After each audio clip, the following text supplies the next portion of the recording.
मैं सिद्धार्थ, और आज अपन 26 नवंबर जो है संविधान दिवस मना रहे हैं। और प्रत्येक वर्ष 26 नवंबर को संविधान दिवस के रूप में मनाया जाता है। यह वह दिन है जब 26 नवंबर 1949 को भारत के संविधान सभा द्वारा भारत के संविधान को औपचारिक रूप से अंगीकृत किया गया।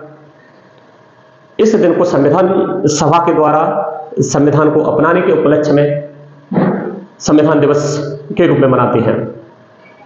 इसका शुभारंभ वर्ष 2015 से किया गया और 2015 में 26 नवंबर पहला संविधान दिवस के रूप में मनाया गया। और इस वर्ष संविधान निर्माता डॉक्टर भीमराव अंबेडकर की 125वीं जयंती थी और इनको सच्ची श्रद्धांजलि देने के लिए इस दिवस को संविधान दिवस के रूप में मनाने के लिए सामाजिक न्याय और अधिकारिता मंत्रालय भारत सरकार के द्वारा निर्णय लिया गया।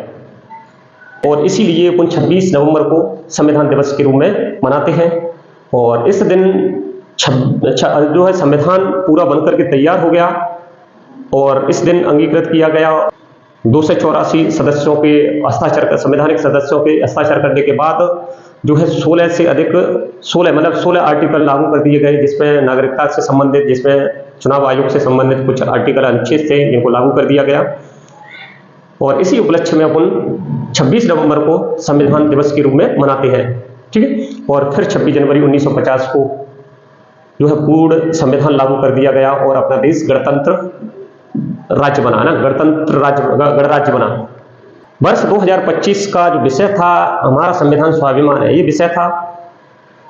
और यह विषय हमें संविधान की प्रासंगिकता और संविधान की के द्वारा जो मूल सिद्धांत है, न्याय, स्वतंत्रता, समानता, बंधुत्व जैसे सिद्धांत है, उनको याद दिलाता है।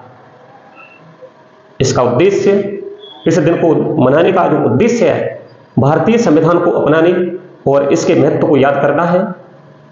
यह दिन संविधान निर्माताओं के प्रयासों और लोकतंत्र के मूल सिद्धांतों को सम्मान देने के लिए मनाया जाता है। यह दिन नागरिकों के उनको अधिकारों, उनके कर्तव्यों के प्रति जागरूक करने के लिए याद दिलाता है।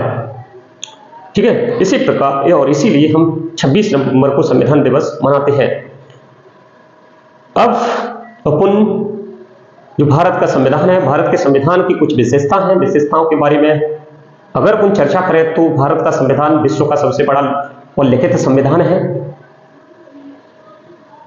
इसमें नागरिकों के अधिकारों और उनके कर्तव्यों, उनके जीवन को बेहतर बनाने के लिए प्रावधान जोड़े गए हैं, जिसमें देश की विविधता, एकता, संस्कृति, अखंडता और आवश्यकताओं को ध्यान में रखते हुए प्रावधान जोड़े गए हैं।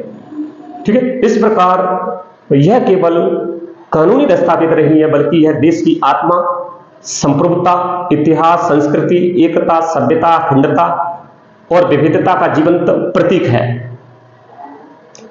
इसमें महापुरुषों, विशेषकर डॉक्टर भीमराव अंबेडकर की दूरदृष्टि और उनके त्याग का बलिदान है, जिससे यह संविधान संभव हो पाया, जो बहुधार्मिक, बहुसांस्कृतिक और बहुभाषाई देश में भी लोकतंत्र की जड़ों को मजबूत करे हुए है। यह संविधान संघीय ढांचे पर आधारित है, जिसमें केंद्र सरकार को पर्याप्त शक्ति देकर इसको मजबूत संघ बनाया गया है। इसमें मौलिक अधिकारों के माध्यम से नागरिकों को आजादी और सम्मान की रक्षा की गई है।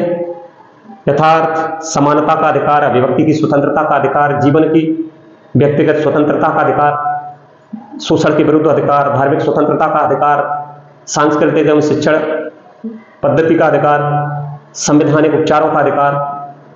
इस प्रकार से जो है नागरिकों को अधिकार देकर उनकी आजादी और सम्मान की रक्षा की गई है। ये अधिकार केवल कानूनी औपचारिकता ही नहीं, अपितु यह लोकतंत्र के जीवंत स्तंभ है। यदि इन अधिकारों से कोई नागरिक वंचित होता है तो वह कोर्ट का रास्ता अपना सकता है। इस प्रकार से ये अधिकार नागरिकों को सशक्त बनाते हैं। संविधान मौलिक अधिकारों की बात नहीं करता, बल्कि यह नागरिकों के मौलिक कर्तव्यों की भी बात करता है। मौलिक कर्तव्यों से नागरिकों के मौलिक कर्तव्य नागरिकों को राष्ट्र के प्रति जिम्मेदार बनने के लिए प्रेरित करते हैं। यथार्थ संविधान, राष्ट्रध्वज, राष्ट्रगान का सम्मान करना, आदर करना, राष्ट्र की संप्रभुता, एकता, अखंडता की रक्षा करना, समृद्ध विरासत, संगम संस्कृति का संरक्षण करना, पर्यावरण की रक्षा करना, वैज्ञानिक दृष्टिकोण अपनाना, सभी के प्रति सहिष्णु भाव रखना।